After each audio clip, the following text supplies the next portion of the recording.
Now you just hold her.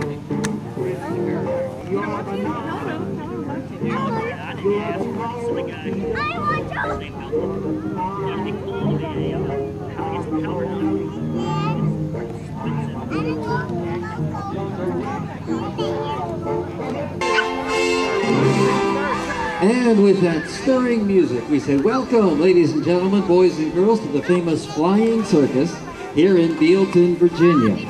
Are you ready for a great air show? All right, we have it for you today. What you are looking at is actual World War II trainers, primary trainers, three levels of training in airplane flying in World War II, primary, and then secondary, the basic, and then advanced.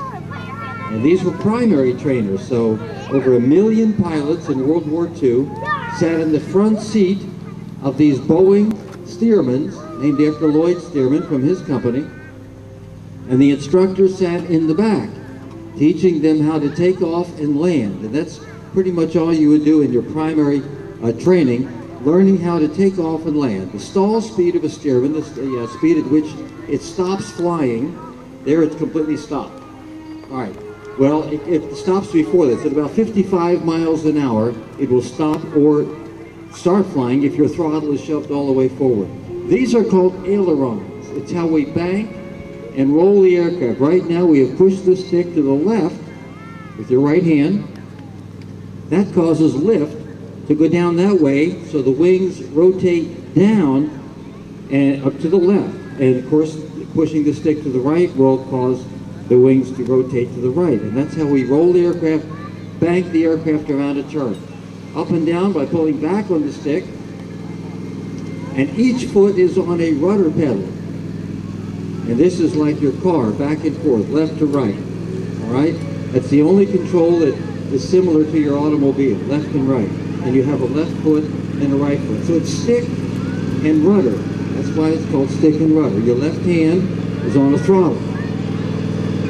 Right now, two men have donned the parachutes and are clambering aboard a Boeing-Stearman. This was an actual prop buster after World War II. About 10,000 of these Boeing-Stearmans were built as primary trainers. This one survived as a prop buster.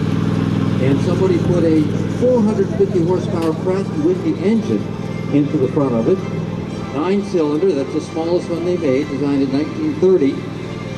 Very dependable engine, 980 cubic inches, 450 horsepower, supercharged, variable pitch propeller. Two men wearing parachutes have climbed aboard the Boeing-Stearman.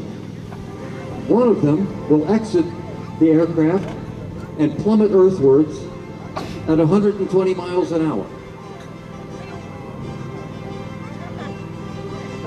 And it looks like they've tossed a coin, and it's Clint Vincent who's going to be jumping out. Yes, he either won or lost the coin toss, depending upon how you look at it. On the field as well as another primary trainer, we have a couple of airplanes. Down the end is a liaison airplane. That's called the Grasshoppers. Didn't have helicopters in World War II, so the little Aeronca Champ, liaison, that's an L-16. And then here is another primary trainer, the Fleet, Model 7. And this one has a Kinner engine, 5-cylinder engine, designed by Bert Kinner, K-I-N-N-E-R. He designed engines of 5 and 3 cylinders. This one has 165 horse. Now here's a 450 horse coming to life.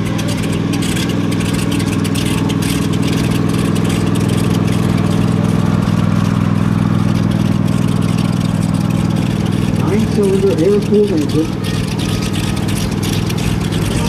Pilots coming onto the field from your left to your right. Here they come.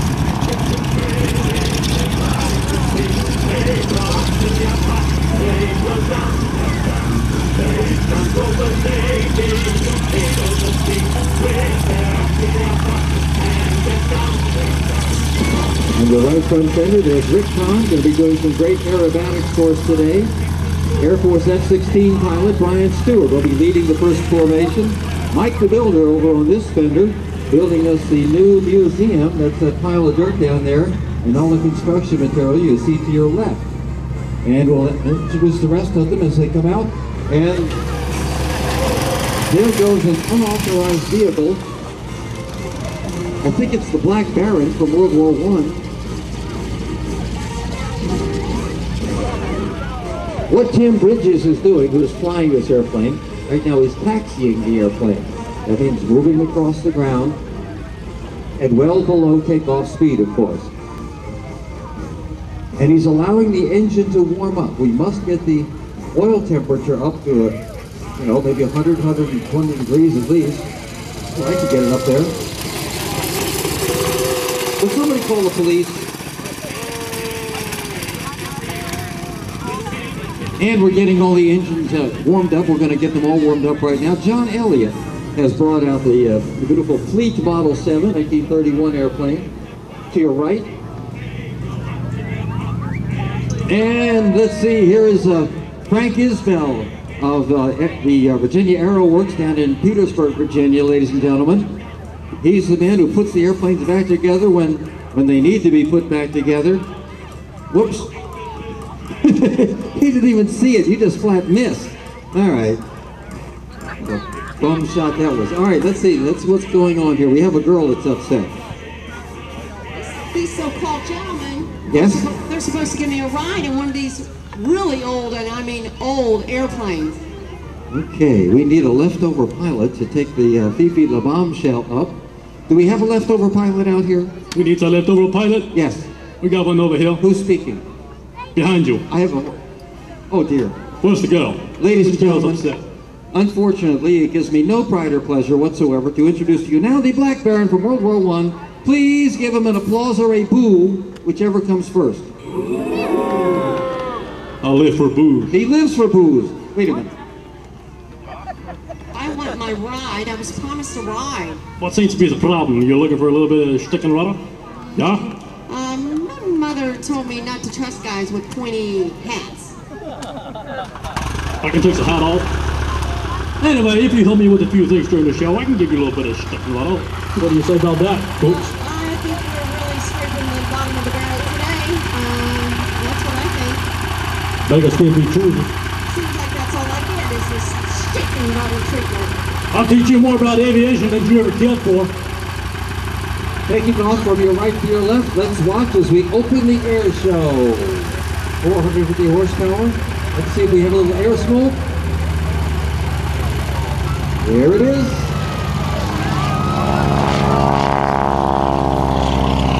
And the air show is underway, ladies and gentlemen. You're right back in the 1940s. The 165 horsepower Kinner 5-cylinder engine running there in John Elliott's airplane. Starting up with 300 horsepower Lycoming, a 220 horsepower Continental, another one, and then another one in the 03. Those three identical aircraft. And then down on the end, Frank Isbell will be starting up the yellow airplane, indicating the Marines with the Navy. Wait a minute, we got a problem here. Something wrong with this airplane, look at that. That loose flying wires, out of crew, strange flagging. Look at this piece of junk. Are you really gonna fly this thing? Get out of here, Brad. There's nothing about this here. Yeah, you got a loose flying wire back here. Yeah.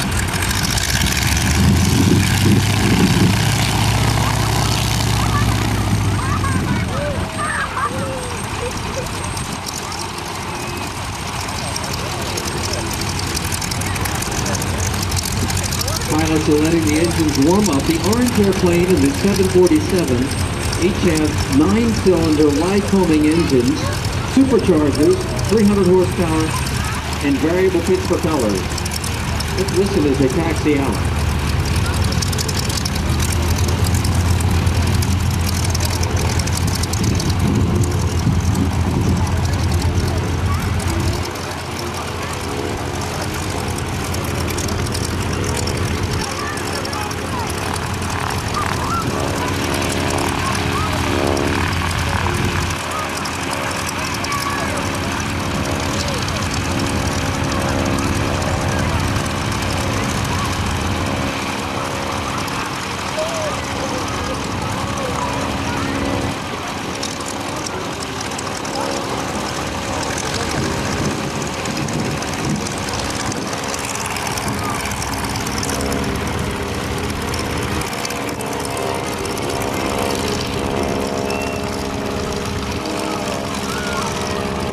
intentionally very quiet there because you don't get a chance to hear all these radial engines from the 20s and 30s, 40s running together like that. What a great sound. There goes the fleet.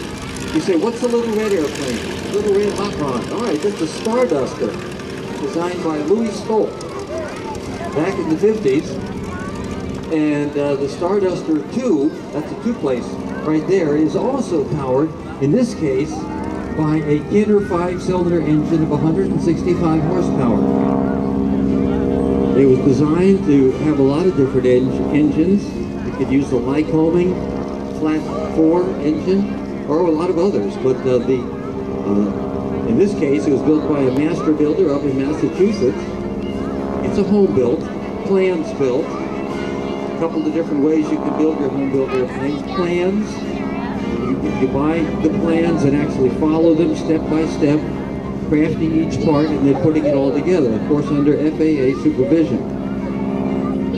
And then you can also buy kits today, and many of the parts are assembled and you can put it together, and sometimes you can just find one already assembled in barnstormers.com or whatever, and buy one completely made. In primary training in World War II, or any time you're learning to fly, you don't have a bunch of airplanes around you when you're taking off, because that's asking for a disaster. So this would be more of an advanced training mission right here as we take off in formation. The basic training in World War II usually was done in the Vultee Valiant, which had an engine just like that one in the front, variable pitch propeller, supercharger, and you worked on your instruments. A lot of instrument training in that basic training, and of course a lot of aerobatics. We don't have a BT-13 Vultee Valiant on the field. Wish we did, that'd be nice, but you can look them up online. And then you went to the advanced trainers, and that was the T6 at Harvard, the SNJ. And the Texan, and it was also used up in Canada and England, and about 17,000 of those were built.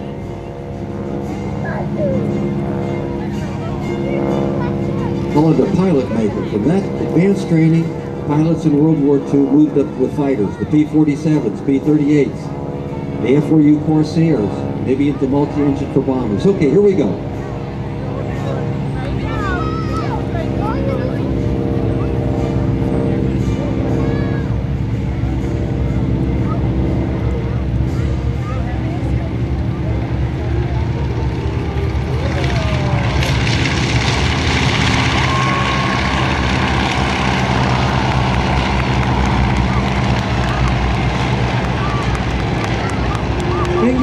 Formation right there.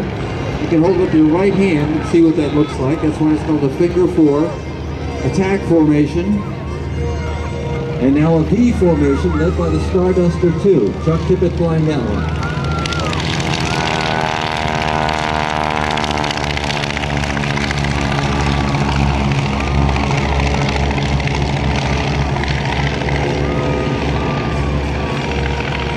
All the airplanes are up. And we're on a jump run. Let's watch as Clint Vincent gets out and steps off the wing.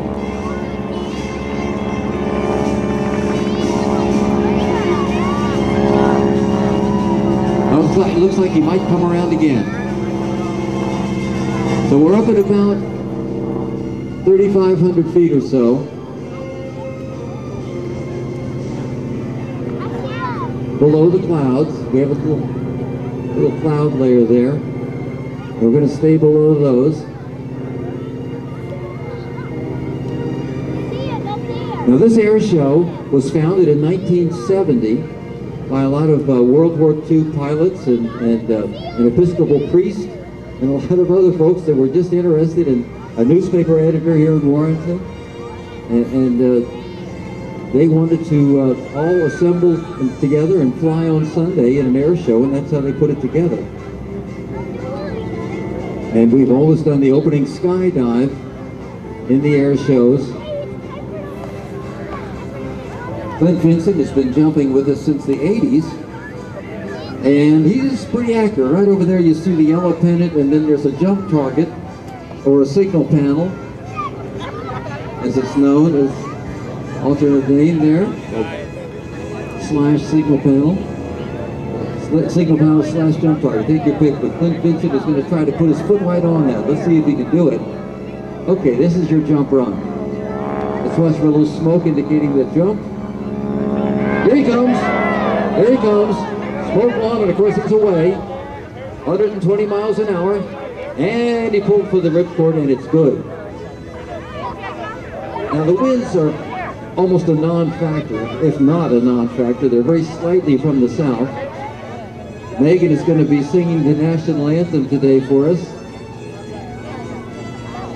as Clint flies the flag in the shrouds of his parachute. We're very patriotic here at the Flying Circus, supporting the troops. And we're going to all stand and get ready for the national anthem and take off our, if you can stand. You don't have to if you can. And we'll get ready for the national anthem.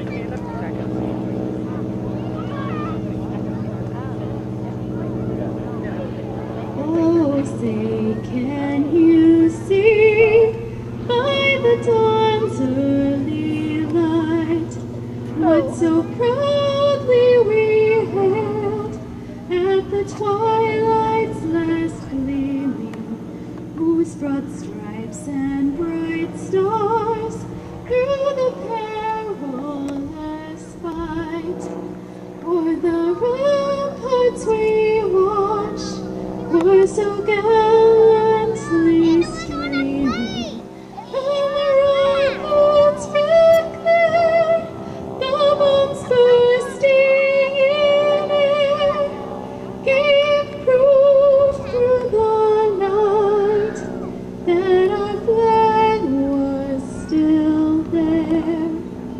Oh, say does that star-spangled banner yet wave for the land of the free and the home of the brave? Thank you, Megan. She's with WAMU Radio, and her father is a pilot, and she's coming out and helping us out.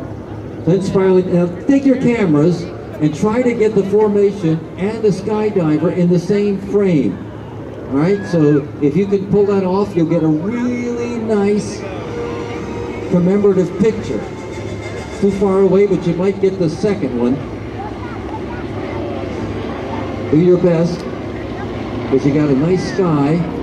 You have a skydiver coming down and 7 airplanes.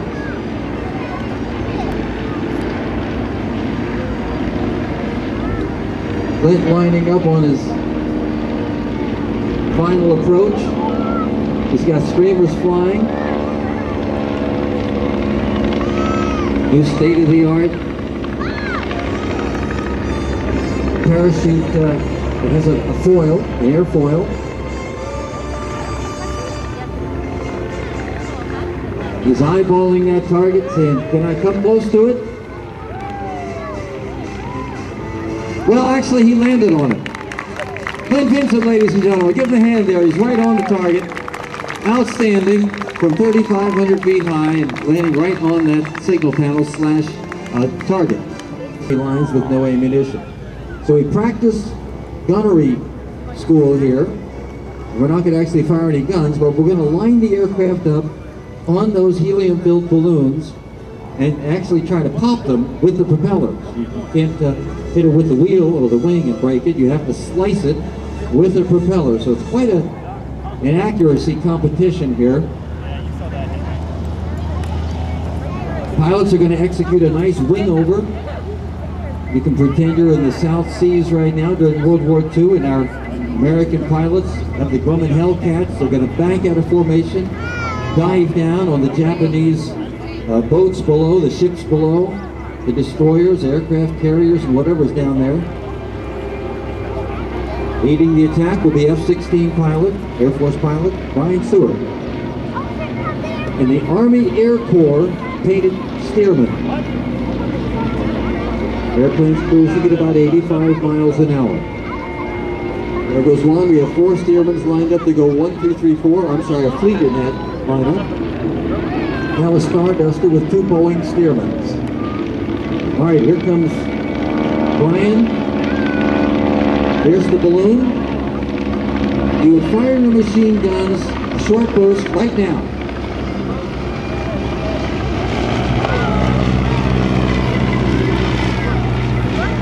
Almost.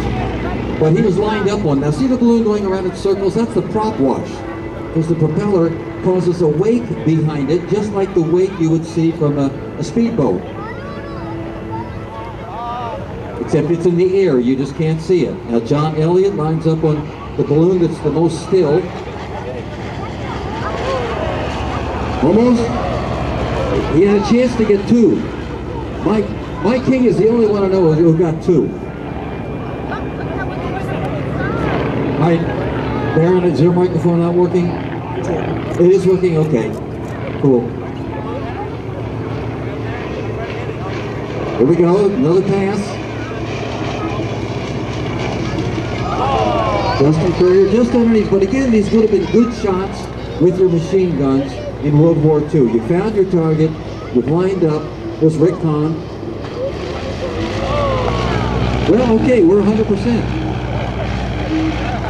Failure. All right, Wing Walker, Chuck Tippett, there he is, and the best flight instructor in the world with the Starduster. Almost. Mike the Builder, Mike Khrushchev with a 300 horsepower Lycoming engine. We have missed them all. There it goes around the circle. See that? The prop wash. And that's what it looks like behind the airplane. The bigger the airplane, the bigger the wake turbulence. Frank Isbell, choice of 2. 2! Wait a minute, something fell off his airplane. No, it didn't. Yeah, he lost his goggles, flying helmet or something. You're an idiot, don't go out I'm there. gonna go fucking sell back to him. Please don't, here's Brian. All right, Frank Isbell now has joined Mike King with the record of the only one. There we go. To hit 2 balloons with 1 pass. Now we have 2 men in the history of the Flying Circus who have done it, Mike King and Frank Isbell. And Frank is never going to let anybody forget the fact he got 2 balloons on 1 pass. The fleet, designed by Major Reuben Fleet in his company, Buffalo, New York, 1929 fleet here, or 1931 in this case. John Elliott. Fleet Model 7. Called it a Finch up in Canada, a primary trainer, and a civilian airplane as well. There we go, Justin Courier gets one.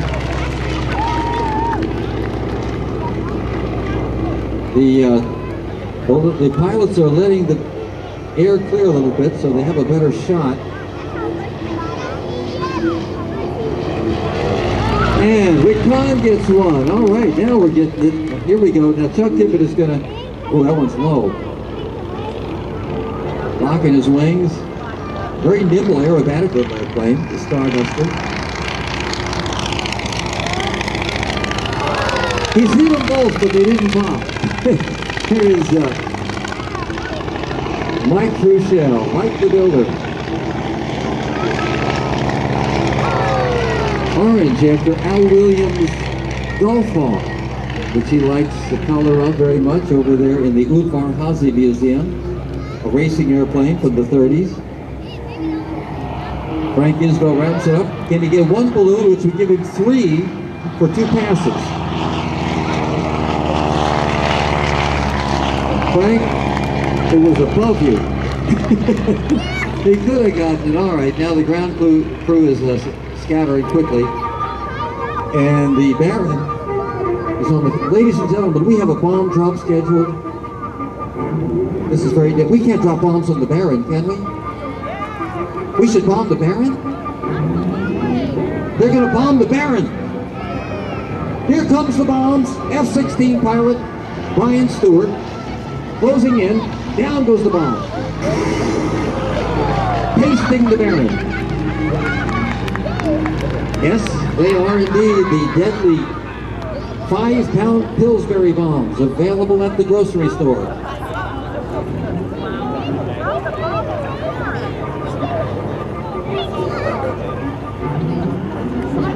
The Fleet Model 7, owned by one of the presidents of General Motors at one time. A lot of history on that airplane.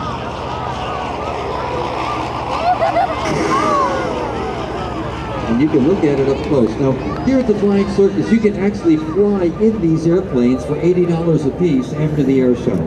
Open cockpit rides, $80 a piece. It's one of our missions, is to get people up in the airplanes and feel what it felt like to learn to fly in World War II. 2 United States Army Air Corps Stearman PT primary trainer 17s. There is the Baron. A little long. Here comes the Starduster. The Chuck Tippett, certified flight instructor. And he hits him. I think he got him in the left heel.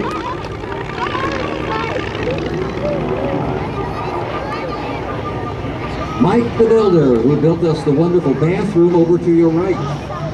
As modern a bathroom as you'll find anywhere. Down goes the bomb. He would have been hit if he hadn't ducked. Frank Isbell with a low pass at about 110, 20 miles an hour. Look at this thing come on.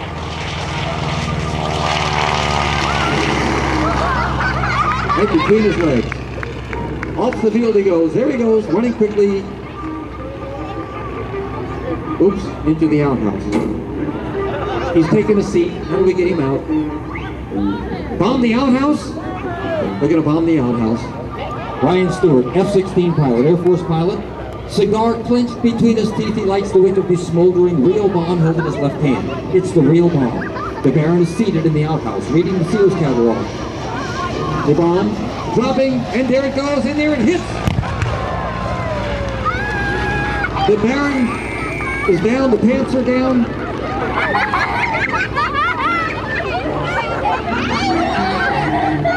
Sears catalog has been blown to smithereens.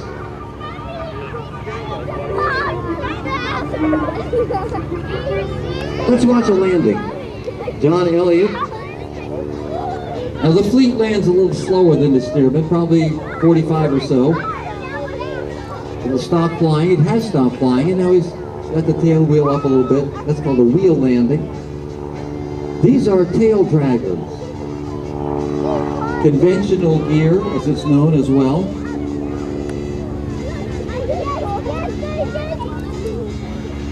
Taking off the airplane is quite simple. You simply push the throttle forward and the airplane takes off by itself. Landing takes practice. Come over the wires at 65, 70 or so. 75. Back on the throttle all the way. Hold it off. And it'll stop at 55. There it is. That's a nice 3-point landing.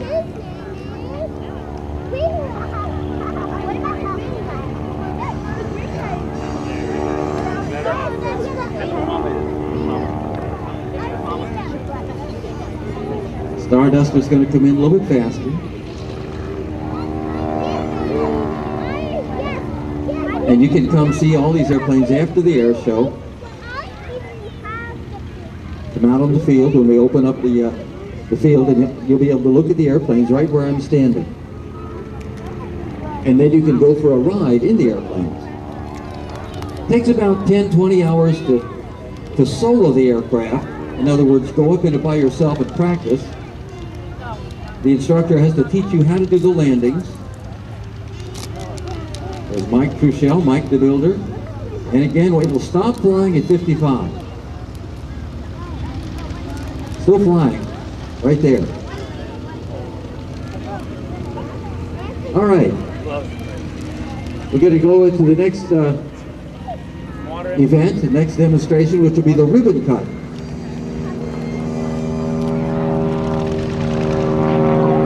Frank Isbell is going to toss a roll of paper towels out the side of the cockpit, chase it down, and try to nibble off pieces with the wingtips. There it is, there it is. It's easy to see today. For once, we can actually see it. I'll point with my hat. He's pushing the stick to the left, allowing for gravity. You're going to come in on your enemy.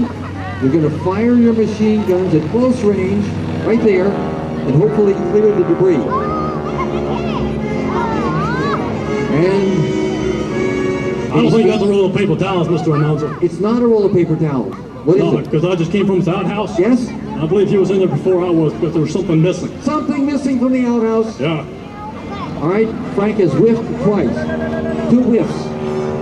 But he did see it. He has seen it. The machine guns might have had an effect, but he didn't hit the white cloud. There he hits it. The white cloud floating in front of the white cloud. It's in fragments. Now it's hard to see. It's really hard to see. It's right there. It's one of those days where clouds aren't helping here. On us seeing this, there it is right below. Finally we can see it a bit coming down. Right there, right there. Frank had trouble seeing that one too.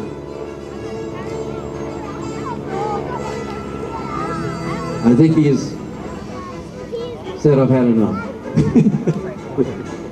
And is going to land his airplane. All right, we're going to demonstrate the aerobatic rides that we sell at the Flying Circus. By the way, this airplane coming in here, restored down at Frank's shop in Petersburg, Dinwiddie County Airport.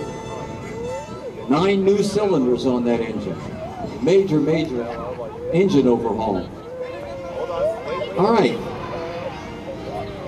Rick Kahn will demonstrate basic aerobatics.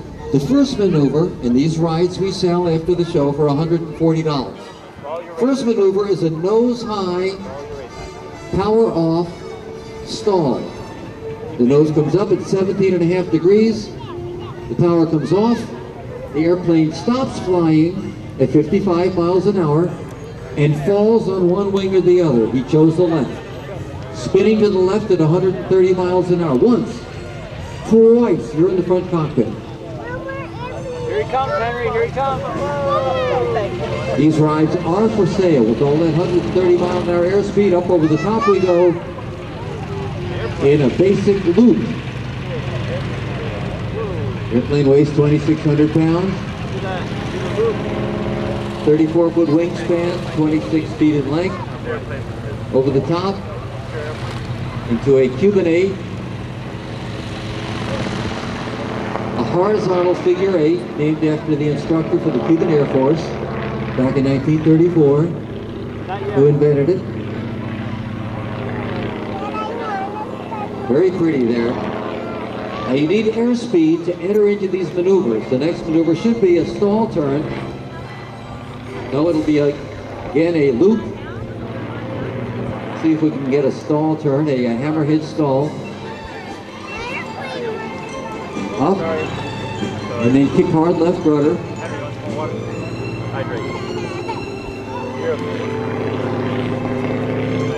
Normally aspirated, gravity feed fuel system, that's why the cough. 4-point roll, 2, hanging in the straps, 3, very nicely done, 4, nose on point, give me a hand folks, that was very pretty. Gravity feed fuel system, just like your lawnmower. It's a float pole carburetor. The engine's designed in the mid-20s, but very effective. Magnetos provide the spark for these engines, and it's a very effective way of getting an electrical spark. Rolling to the left, a slow roll. Nose held on point. Now you have to work your rudder all the way through that.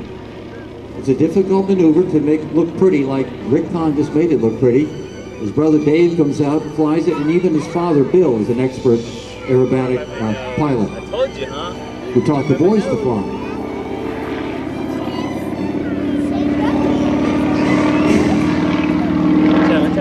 Look. Out of airspeed, let's see what we do. Army Air Corps PT-17 primary training.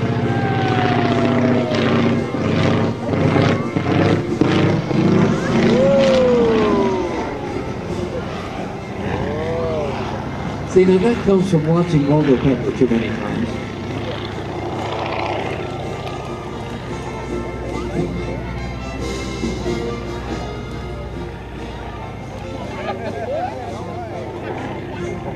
But magnetos are simply a magnet rotating through coils of wire. 2 spark plugs per cylinder, 2 magnetos per engine. We check each of them before we go up. They must work perfectly. Any words of wisdom from Rick Kahn?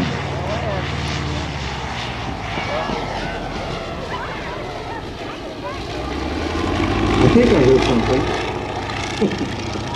He's going to land and give us a kind of a wheelie. Mr. Announcer, we got a little problem over here. Where is he? Right over here. Where'd that In here, to your left. Where did that knucklehead go? To your left. Right here. This woman over here is bothering me. Would somebody call the police? Ladies and gentlemen, Baron, which woman? This one right here. In the blue hat. Yeah. That's terrible. That woman hasn't said one word to you the whole air show. Yeah, though, that's what's bothering me. Get out of there. We're going to look for the young boy or girl that has a birthday the closest to today, July 20th. What was 27? Speaking of 27, next Sunday is Biker Day. We're going to have 200, 300, 400, 500 bikes out here, so bring your motorcycles. I see a couple of bikers here today. And we'll give away 3 airplane rides to some lucky bikers next Sunday. Motorcycle Day at the Flying Circus. All right, a wheelie. Brakes on a little bit. Just barely to keep from nosing over. Power nearly full. Nearly full.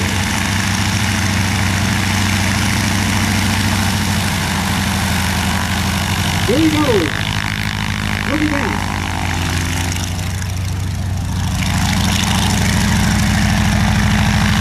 A 360.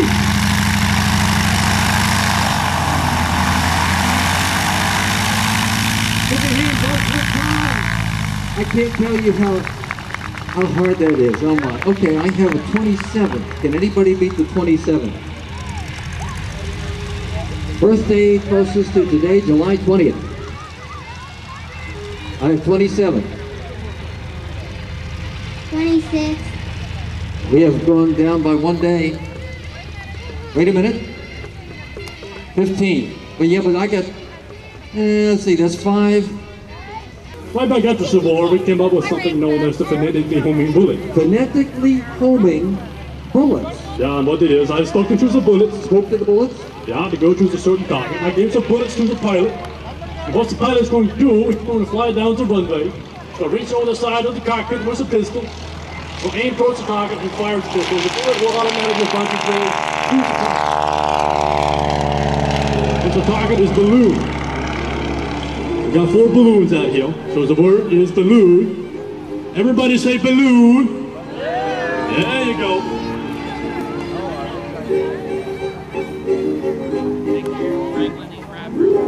The bullets have been programmed orally. Yeah, it took a lot of schnapps to come up with something like this. And the Baron has told the bullets to go to the balloon. We don't have any other balloons in the audience. Come on around, Mikey. Disaster. There you go. Mike the Builder with a 357. And phonetically guided bullets.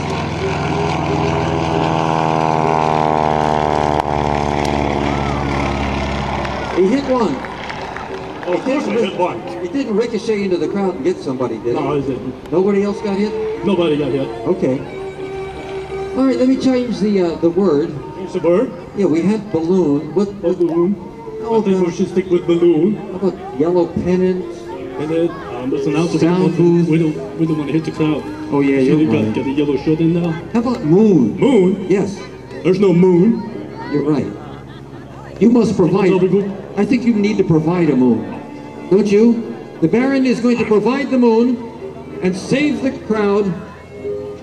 Phonetically guided bullets to the moon, and we can see where the bombs hit the Baron already. He's been pasted. Here comes another attack. That's not funny. An attack from the rear. Once, twice. The balloons and the moon. The balloons and the moon. You'll never find a bullet like that anywhere else. How about that? All right, let's stick with balloon. Let's go back to balloon and see if the bullets can make the adjustment. They're doing very well.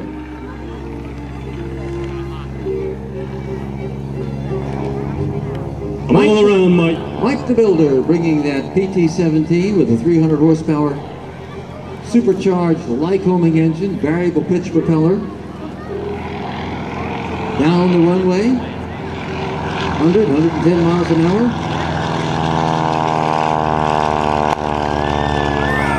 Think! It's a girl popping the balloons with a pin. Right? The girl popping the balloons with a pin. The Baron deserves a big boo on the count of 3. 1, 2, 3. That's not the first booze I've had today. Evidently. I mean, that's not what I meant. I'll just walk over here. I think I hear my mother calling. Ah! We found it! I knew you could do it.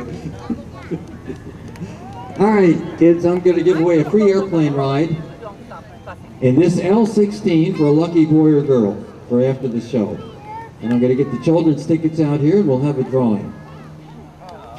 But in the meantime, Johnny C. is going to be demonstrating the mailbag pickup. It's a Continental 0200, 100 horsepower engine in the Aeroca Champ, the L-16, L for liaison. Liaison, same as observation. In World War II, we didn't have helicopters online yet. Remember, this is pretty much kind of a World War II demonstration out here today, is what we have going on. So we used these as air ambulances. There was a hinged part behind the wing that actually rotated up, and then a stretcher could be loaded onto the airplane. But in this case, Johnny C. is going to demonstrate how the mail, and we've even had mailbag pilots from World War II in our audience saying, oh, I did that. But this was done hundreds of times a day, all throughout the war theaters in World War II, and it was a world war. So we picked up and dropped off the letters from home to our far-flung troops in World War II in this manner. So, we're going to get the tickets out. Derek says, well, John Elliott, since I think this is the first air show you're into this, yes, so we're going to let you have the honor of drawing the winning ticket here. Eyes closed? No, he doesn't know it. No, you read it out, John, so I know it. 187484. 187484. Now take your time, there's no rush. We always know that moms and dads have to look around in their purses and maybe go back to the car. 187484, a red children's ticket. Oh, it's go, Manish. No, just take the one there. You go. Okay, you guys, absolutely, Manish. There we go. I think you guys might win another prize later on today. The Baron shows evidence of being bombed. I had to tell him. That's like having a sign on the back, kick me. He didn't know it was there. All right, here comes the mail. Let me tell you, I'll graphically illustrate. Here's the mail. There's a loop of rope across the top of these two poles, the yellow and red, and attaches to the mail. The pilot flies between the poles with a rope and a hook, snatches that rope, and up goes the mail. Meantime, we would have dropped off the incoming mail to the troops below. Now, this is not just a hokey demonstration of something silly. This is actually the way it was done in World War II. It's also the way banners were picked up today, even, but also the way gliders were picked up and towed many times. The Waco CG-4 gliders being picked up by C-47. So here's the rope and the hook. Johnny C. is going to pick up the mail. How about that? He did it, huh? That was a snatch.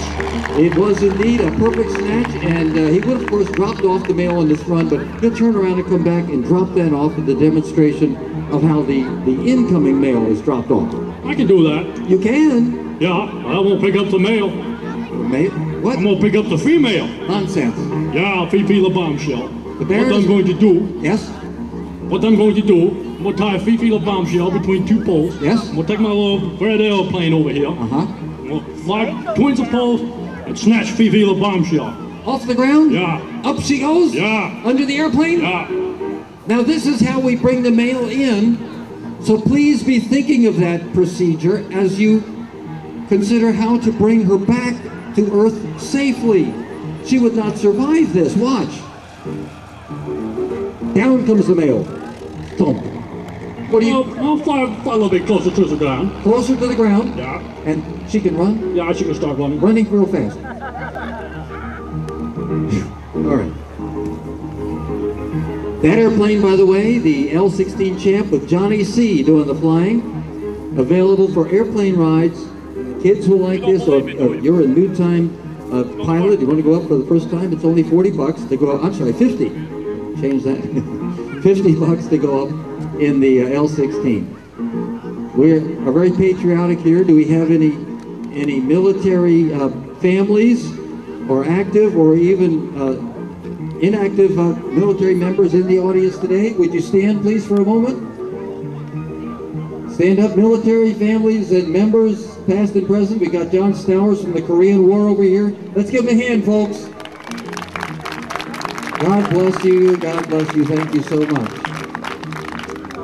And the landing. That's about the sweetest flying little airplane you will ever find in your life. The L-16. Isn't that nice? Down it comes. And it handles the rough terrain very well. See how nice it does with a little rough out there. See how nicely it does? Now what we're going to do is fast forward. We're going to enter a wormhole like you would find in Star Trek, and we're going to leave World War II and come all the way forward to 2014. That's where we are right now. 2014. A state-of-the-art aircraft designed back in 1991, the MXS, only 12 in existence. That's all. You'll find these, a couple of them, at aerobatic air shows, very, very high-powered aerobatic air shows with the Blue Angels and Air Force Thunderbirds around the country doing unbelievable aerobatics.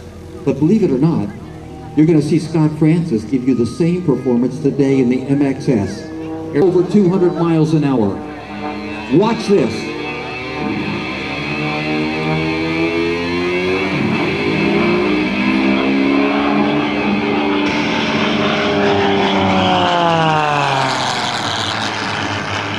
Remember, this is a modern aircraft. It's probably the best aerobatic airplane in the world, the MXS, only 12 in existence. Scott Francis rolling to the 500-foot mark, back on the stick. 1, 2, 3, 4, 5. And now setting up for a giant loop. Constant speed propeller developed during World War II flattens the pitch on the down line to slow the aircraft automatically. The constant speed propeller, changing pitch automatically. Like downshifting in the car, automatically. A giant 500-foot loop. Lycoming flat 6, 1.5 rolls on the way up, 45 degrees. Cuban 8 turnaround.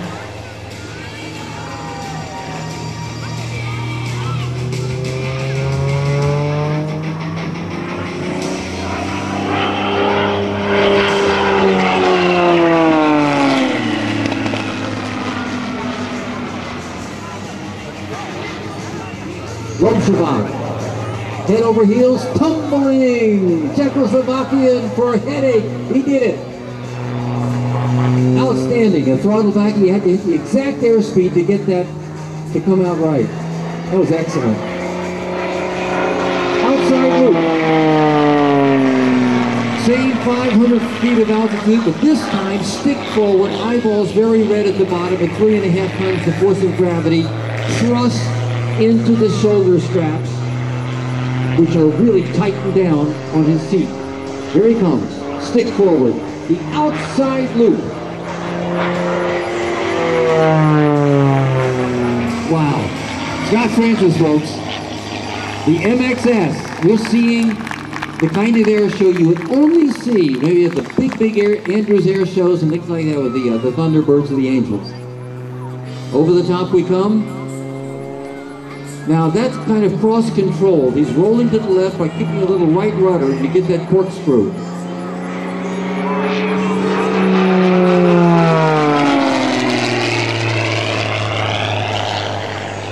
These will be flat spins. Engine off, or power back I should say, not off. And watch and listen. You'll hear the power come back. Flat spinning.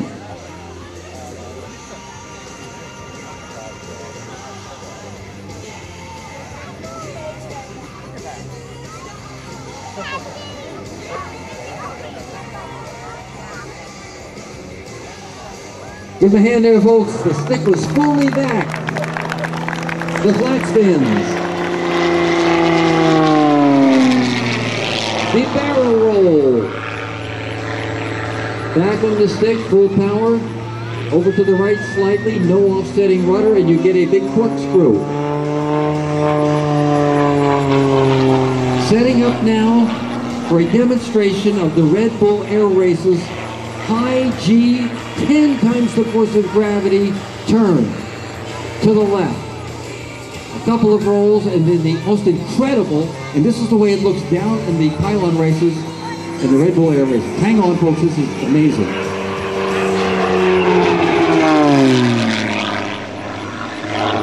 That's the way it looks down on the deck in the pylon races, about 10 times the force of gravity. Nigel Lamb uses one of these in the Red Bull Air Races. Scott has not been invited yet. It's invitation only. But he keeps this up and he's going to get invited.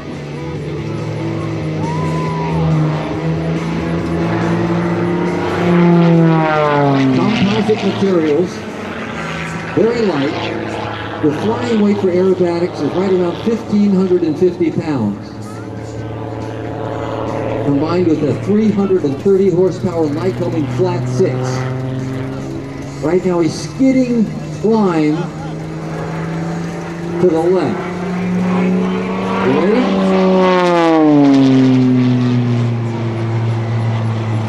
Crude horsepower.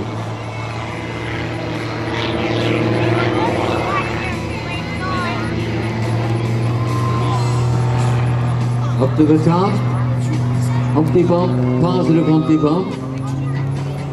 All these maneuvers have names. Rolls to the left. And now a loop with a bunch of snap rolls. 2 foot spins. Let's count the snap rolls at the top of the loop. Are you ready? Begin counting. 1, 2, 3, 4, 5, 6. 6 snap rolls at the top of the loop.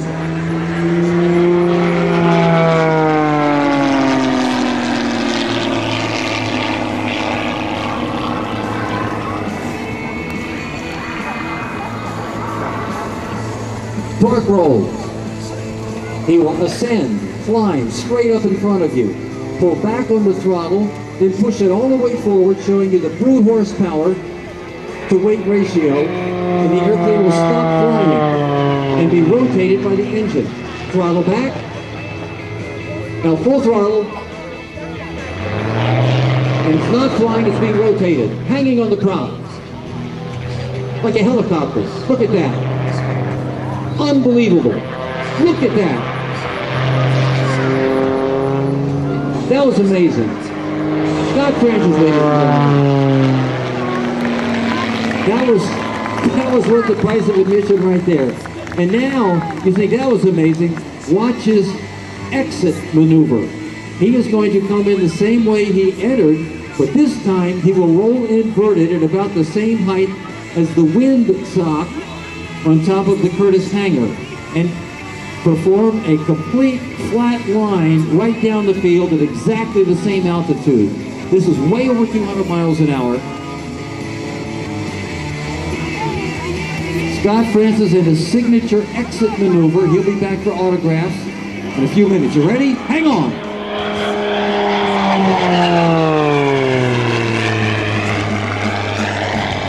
A few feet above the trees. Look at that, ladies and gentlemen. Scott Francis, unbelievable.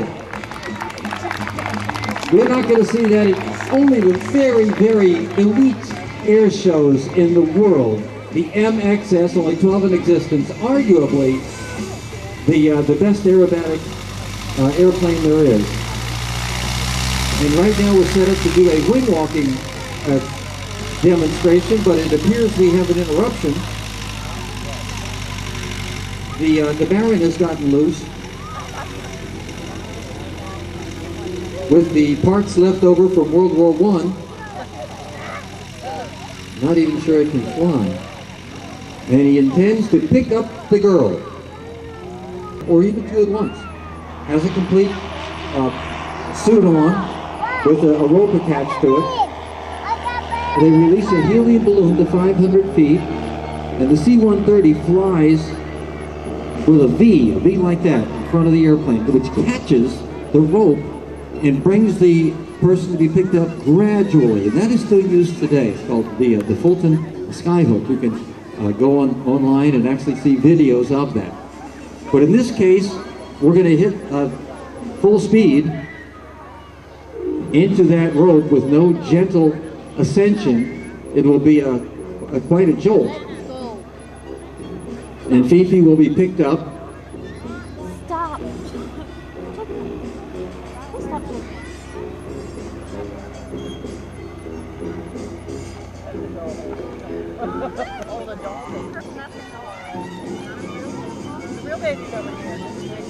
The Flying Circus Hot Air Balloon Festival coming up, third weekend in August. And next Sunday, of course, Motorcycle Day. Please bring your bikes out. I'm going to give away 3 free airplane rides to 3 lucky bikers. All right, so right now the hook is out and the girl is going to be picked up.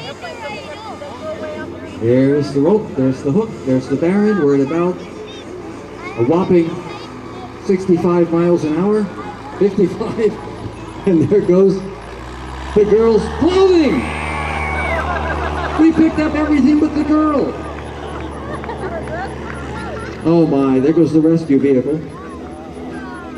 All right, now we're going to do the wing walking. The 450 horsepower Stearman comes to life. Our President John King will do the flying. And my best buddy in the whole world, Chuck Tippett, is going to give you the demonstration today. We'll get Chuck out here. He is a lineman for the Rappahannock Electric Company. For many of you in the area, he's probably restored your power at least 2 or 3 times. When the weather's bad, there's Chuck out there putting the lines back up in the middle of winter and the hurricanes and everything else. He's also the finest flight instructor you'll ever see. He's checked me out in my little French airplane, and he's going to come out and demonstrate the way the wing walking was done in right after World War I and up to World War II. So Chuck Tippett, come on out here and take a bow while you got a moment. Here he is, ladies and gentlemen, one of the finest flight instructors in the world, one of the most indispensable men on the field, my good buddy, Chuck Tippett. Thanks for those words, Chris. Hey, welcome. Thank you all for coming to the Flying Circus today. What a beautiful, beautiful day. Thanks for coming, Zach Noble, after all these years. Let's hear a big round of applause. A very friend of mine flies the MedStar helicopter for Washington Medical Center. He's here with his wife this evening today. I'd like to dedicate this to Chapman families over here for the first time at the Flying Circus. Dedicate this wing walk for you guys today. Hope you enjoy this as much as I did. Chuck, you are the man. Amazing person there. Electrician, master electrician, plumber, carpenter, certified flight instructor. He says, don't say that. His 2 boys just got out of the Marines. Most indispensable guy out here. There he goes, getting into the airplane. And he's going to walk the wing. That's how he gets in. And there he is. Give him a hand there. Wave to him. Chuck Tippett, ladies and gentlemen. Now Megan is going to bring the wing walking posters out. Here she comes. Megan is over here for $2 a piece, ladies and gentlemen. You can get wing walking posters. Who came the farthest distance to be at the Flying Circus today? I got 2 free posters for the Long Distance Award. Farthest distance. Nobody came from anywhere? I have Warrenton. Michigan, whereabouts? Whereabouts in Michigan? I'm from Michigan. I don't know. Or, where's that near? Yeah, it's near Detroit. Okay, there's Detroit, and then there's Michigan. What is it? Wisconsin! Whereabouts? Florida, Wisconsin. Megan, where are you? Megan, please give a poster to my there he goes. To him, yes. Come on back here, Florida. You're going to get a poster. Parachute, no safety ropes. This is the real deal. The whale is gone.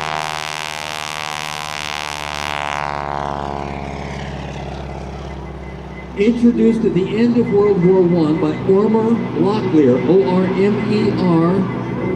I have a picture of him dangling by his teeth at the end of a rope underneath a Curtis Jenny back in, what, 1920 or so. Now, we're not going to do that. We're not even close. Those wing walkers exchanged airplanes and did a lot of wild things, but today we're going to reenact the actual wing walking, which very, very few air shows feature today. We have wing riding. There's Chuck Tippett out on the left wing.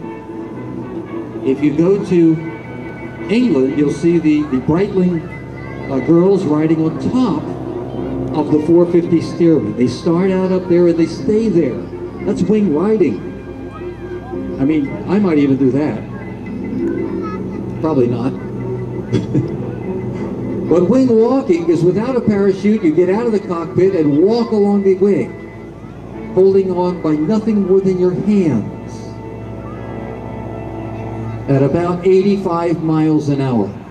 Chuck Tippett demonstrating now the human javelin in the center of the wing, hands and feet completely off of the wing, his body shaped like a torpedo. Look at that. The human javelin. Ladies and gentlemen, flying in the middle of the wing. Chuck Tippett.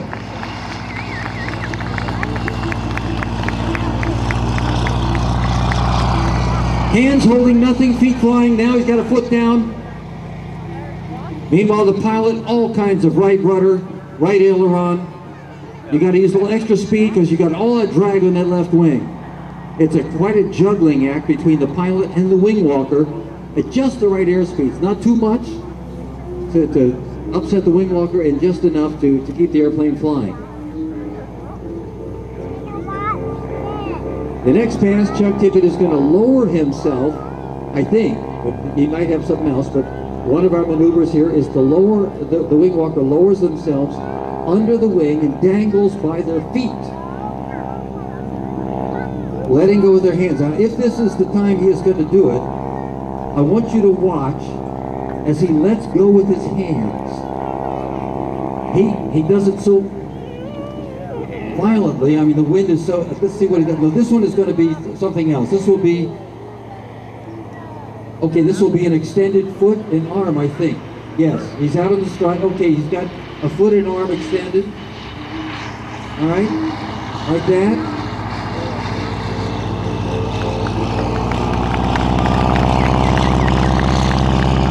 You can see the wind at 90 miles an hour blowing his clothing. Now this next maneuver, you can see he's going to wrap his feet around that strut. The strut, it connects the wings together.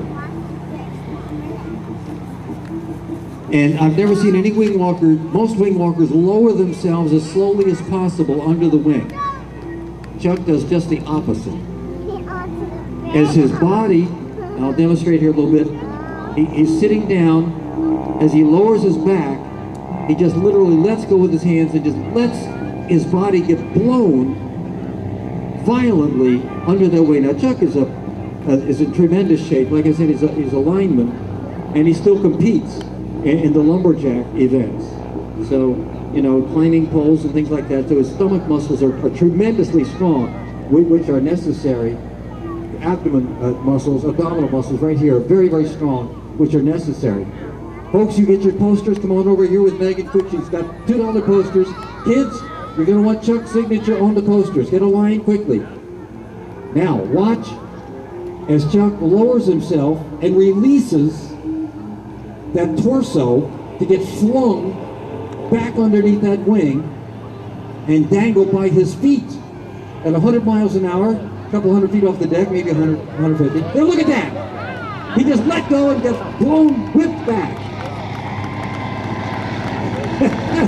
I've never seen a wing walker ever do that. I don't think they can. Chuck's the only guy strong enough to allow that to happen. Now he sits up at 100 miles an hour, a sit-up into the wind. You don't think that's hard?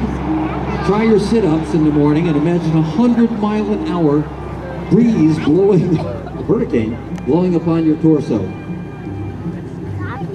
The next maneuver, Chuck is going to climb up onto the top wing as he makes his way back.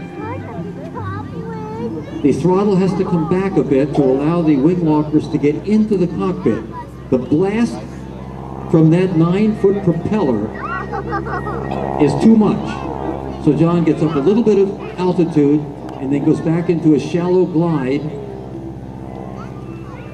throttling back like that. A little sink right there. And Chuck is clambered back in. But he's not going to stay. He's going to climb to the top wing and get ready for the wing walking loop. Kids, $2 a piece. Get your moms and dads the cough up coupons. Come right over here and see Megan, and you can get everybody's autograph on these posters. Chuck is going to sign your poster if you get in line first. He'll sign everybody's poster. But this is Chuck Tippett's signature maneuver. Again, I've never seen any wing walker do this. The Tippett 1 foot. Chuck Tippett will stand on the wing while the airplane loops. It will dive to 130 miles an hour. At the top of the loop, Chuck will let go with his hands. He will have 1 foot in the air and will be hanging on by 1 foot at the top of the loop. That's all that will hold him on the airplane. The Tippett 1 foot is about to be demonstrated. Watch the very top of this loop when the wing walkers are suspended weightless.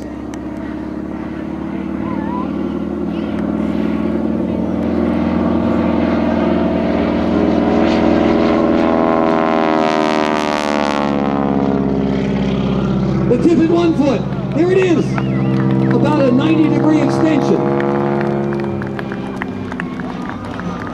Wow. That's it, kids. Get right over there. Get these posters. Get the posters. Chuck is going to sign them for you. Get all the pilot signatures on these posters right after the air show, which is very close to being done. And the airplane rides are going to begin in about 25 minutes or so. Now a photo pass. And he should demonstrate the Tippett 1 foot. Chuck Tippett. There it is, the 1 foot. Ladies and gentlemen, the Tippett 1 foot. Absolutely amazing.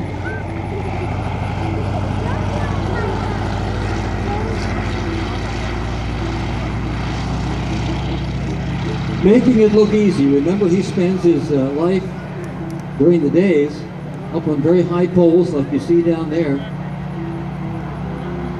And heights don't bother him at all. Well, not only is he, a lineman, but he is one of the finest flight instructors in the world. If you want to learn to fly a tail dragger aircraft, or even learn to fly at all, you check with Chuck Tippett after the show. Get his address, get his phone number, and he'll make an appointment for you and get you in the lineup. Maybe you are a private pilot and you've never flown a conventional air aircraft and you want that endorsement on your license. All right, here's the man right here, Chuck Tippett. 3 identical airplanes will take to the skies. The United States Army Air Corps, as it was known in World War II, the blue airplanes with the yellow wings. will take off and give us some terrific formation flying. There they go. Continental 7-cylinder engine, 670 cubic inches, 220 horsepower, turning about 2,000 RPM. Yes, you can get a horsepower per cubic inch, and they did in World War II, but you don't get it for free. You got to supercharge it, you got to use water injection, you got to use a lot of stuff, and the engines require more maintenance. These very low compression engines turning about 2,000 RPM, putting about a horsepower per half a cubic inch, last much longer. All right, he's going to come right up. Get your cameras ready. Photo up.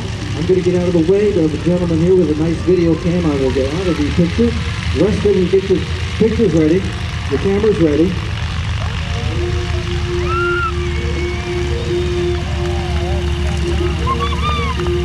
And he will demonstrate you tip it 1 foot as soon as the airplane turns to the right.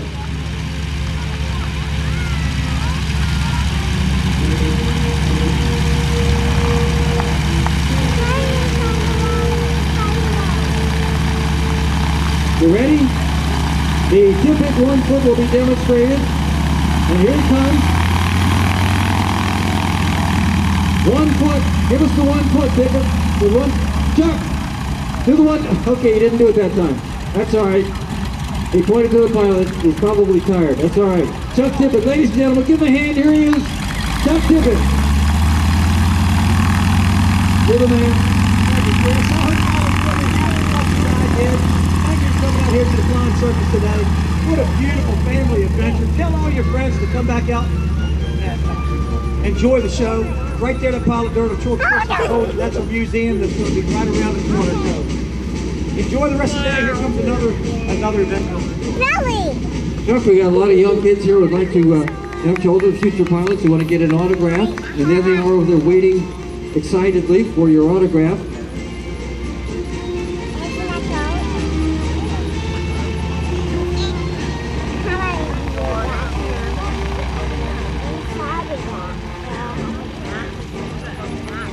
Well, they could even have a Jacobs engine in it. Some of them did.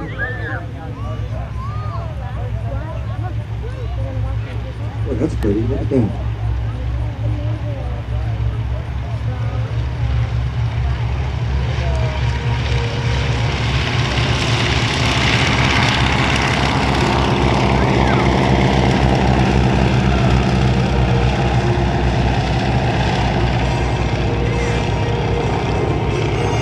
Now these highly skilled pilots are flying a V formation, which was used by the bombers in World War II to stay close to one another so that they could concentrate their machine gun fire on any enemy airplane. F-16 lead pilot, F-16 pilot, Air Force pilot, Brian Stewart, will indicate to the wingmen when to move over and make it into a right echelon formation. You ready? We'll give an indication. And you watch the pilot on the left come over to the right. There he comes, an underpass.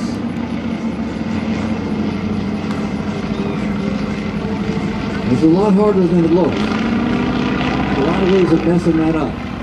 Isn't that pretty? And now America the Beautiful, played for us by Colleen Stock.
We are indeed America the Beautiful, so blessed by God above, and I thank you, Lord, for protecting our pilots and our wing walkers throughout this season, today especially, and pray His blessings for all of you wherever you may go. And I pray you maybe come back and see us again sometime. We're here every Sunday, May through October. Gates opening at 11, Airshow at 2:30. Rides coming up in about 20 minutes. Motorcycle Day next Sunday, Balloon Fest, third weekend in August. Giant scale radio control models, first weekend in September.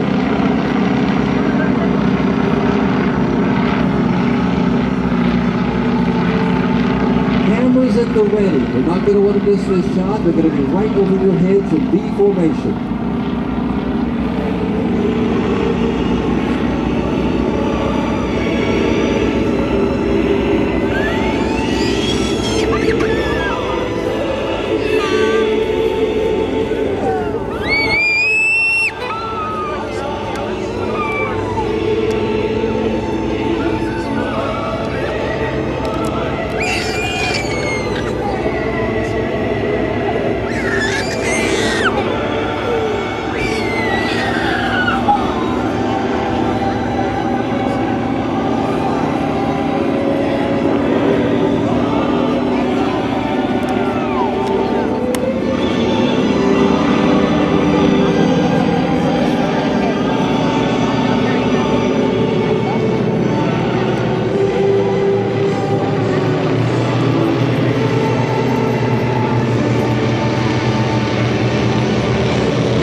How perfect was that, Colleen? The fleur-de-lis! French, for my our French visitors today. Fleur-de-lis, lily flower. And that was first flown by the Blue Angels in their routine using Grumman Hellcats at the end of World War II, 1946, when the Blue Angels were formed with propeller airplanes. Right now, these propeller airplanes are going to line up in front of these orange cones, and you can come out and see them. You can come through the gate where Jim Shorefighty stands right here with the red hat, or the white gate. We'll have to wait for all the propellers to stop.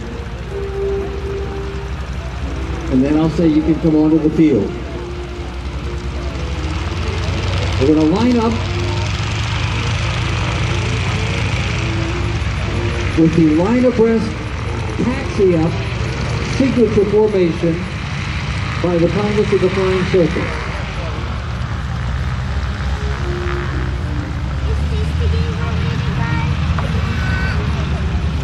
Slipping in over the trees, a side slip is how we lose some altitude with airplanes without flaps.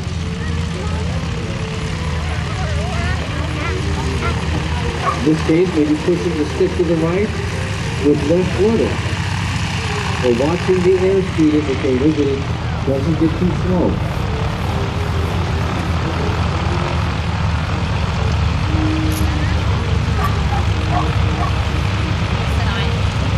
Side slip to the left. And it will stop flying at 55. Right there.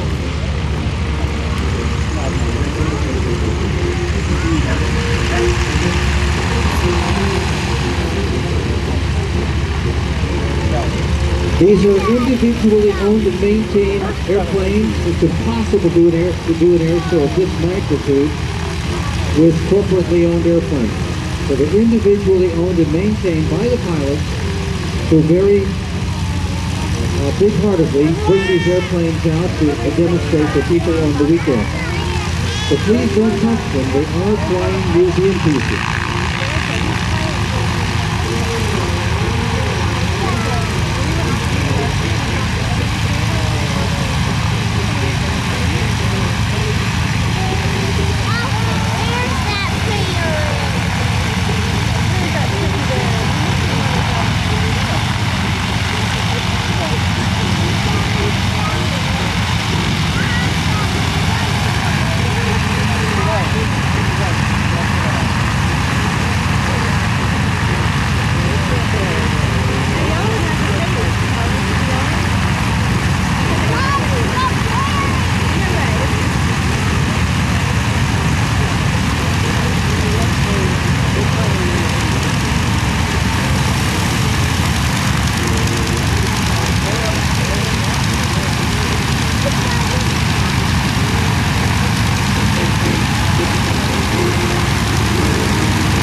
coming down from the right to the left is Starduster 2. The Corbin Jr. aircraft wing. The 3 PT-17 Stearman, 1, 2, 3 Army Air Corps, the Boeing-Stearman wing walking airplane, and the rest of them. Please come onto the field. I'll tell you who the pilots are as you're coming onto the field. Please come out and visit the pilots, but give them a big hand right now, folks. The pilots of the Flying Circus. Down on the end of the Starduster 2, playing the part of the Black Baron, Joe Bender, head of the ground crew right here, indispensable man at the Flying Circus. I don't know who brought out the Baron's airplane, but that is a Corbin Jr. and a clipped tailcraft wing. In the number 03, Brian Stewart, F-16 pilot, Air Force pilot right here, ladies and gentlemen.